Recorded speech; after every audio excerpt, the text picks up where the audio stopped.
To'qima darajasi. To'qima darajasining komponentlari bu hujayralararo modda va ixtisoslashgan hujayralardir. To'qima o'zi nima? To'qima bu kelib chiqishi, tuzilishi, vazifasi jihatdan o'xshash bo'lgan hujayralar, ya'ni ixtisoslashgan hujayralar va hujayralararo modda birgalikda to'qimani hosil qiladi. Misol uchun, bargni quyidagi to'qimalari bor. Epidermis. Bu epidermis hujayralari bir qator bo'lib joylashgan bo'lib, bargda qoplovchi vazifasini bajaradi. Keyingisi kolenxema hujayralari. Bu mexanik to'qima, ya'ni bargga tayanch berish vazifasini bajaradi. Barg tomirlarini hosil qiladi.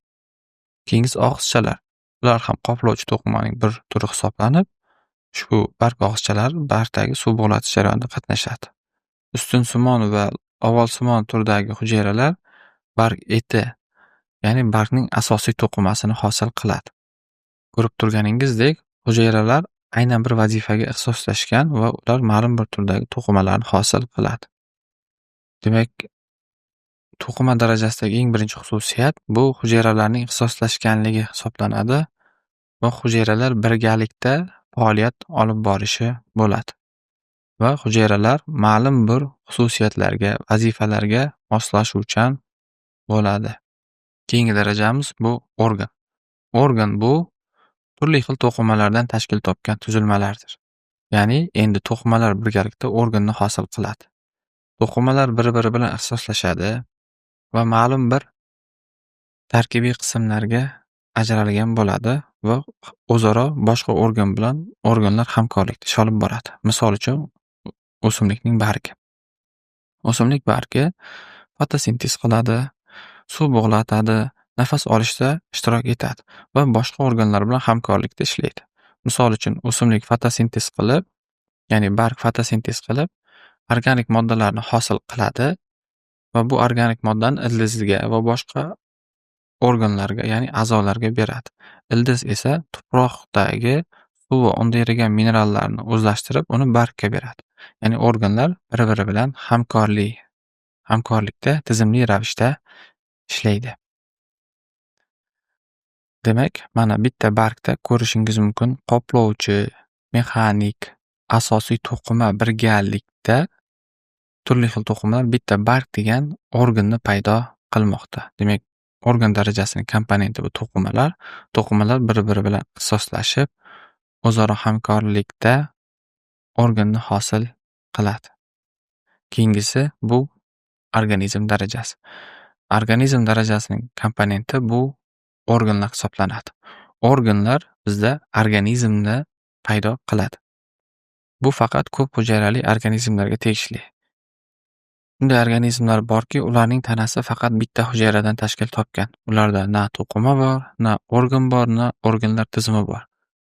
Ko'p hujayrali organizmlarda esa aynan to'qimalar, organlar tizimi shakllangan bo'ladi. Demak, ba'zi organizmlar bitta hujayradan iborat bo'lishi mumkin ekan. Demak, mana shular organizm darajasining komponenti hisoblanadi. Misol uchun, quyidagi ekraningizda ko'rinib turgan o'simlik. Ushbu o'simligimiz bitta yaxlit organizm hisoblanadi. Turli xil organlardan poya, barg, ildiz, gul, meva kabi qismlardan tashkil topgan. Demak, ushbu o'simlik aynan lyupin mana shunday ko'plab organlar va organlar tizimi bitta yaxlit organizmni shakllantirgan bo'ladi. Organizm mustaqil hayot kechira oladi va organlar bir-biri bilan tizimli, bog'liqli holatda ishlaydi va organizm muhitga nisbatan moslanish, adaptatsiya qilish xususiyatiga ega bo'ladi. Masalan, mana shu o'simlik o'zi yashab turgan muhitga moslashgan bo'ladi. Va reproduktivlik bu nima degan? Organizm keyingi naslini qoldirish jarayoni bu reproduktivlik deb nomlanadi. Ya'ni organizmlarning naslini davom ettirish qobiliyati bo'ladi. Tiriklikning keyingi darajasi bu populyatsiya hisoblanadi. Populyatsiya darajasining komponenti bu organizmlar bo'ladi. Ya'ni bir hududda tarqalgan, o'zaro o'xshash bo'lgan bir turga mansub o'zaro chatishib nasl beradigan organizmlar jamoasi populyatsiyani hosil qiladi. Shartlariga e'tibor bering. Bir hududda tarqalgan bo'lishi kerak. Bir turga mansub bo'lishi kerak. O'zaro chatishib nasl beradigan organizmlar jamoasi populyatsiyani hosil qiladi.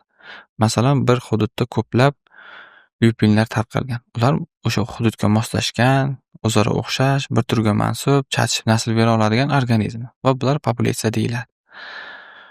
Va mana shu lyupinlar bir-biridan asosan genetik tomondan xilma-xilligi bilan farq qiladi. Demak, populyatsiya organizmlardan iborat. Bu organizmlar bir-biridan genetik jihatdan farqlanadi. Va populyatsiya o'zi yashab turgan muhitga nisbatan moslashgan, adaptatsiya qilgan bo'ladi. Va populyatsiya darajasining eng muhim xususiyati dastlabki evolyutsion o'zgarishlar ro'y beradi. Ya'ni populyatsiya darajasidan boshlab evolyutsion yangilanishlar ro'y bera boshlaydi. Bu haqida batafsil keyingi kitoblarimiz, video darslarda tanishib o'tamiz. Keyingisi esa avlodlarning barqarorligi kuzatiladi. Populyatsiyani tashkil qiluvchi organizmlar o'zaro chatishadi va chatishib nasl berish jarayonida avlodlarning barqarorligini ta'minlab boradi. Va populyatsiyaning eng muhim xususiyatlaridan biri ekologik roli. Ya'ni mana shu lyupin o'zi yashab turgan, o'sib turgan muhitga nisbatan ekologik roli bor. Ya'ni qaysi organizmlar uchun bu oziqa manbai bo'lib xizmat qiladi. Misol uchun asalarilar uchun yoki boshqa o'txo'r hayvonlar uchun oziqa manbai bo'ladi. Ya'ni ekotizimda, oziq zanjirda ma'lum bir o'zini o'rniga ega bo'ladi.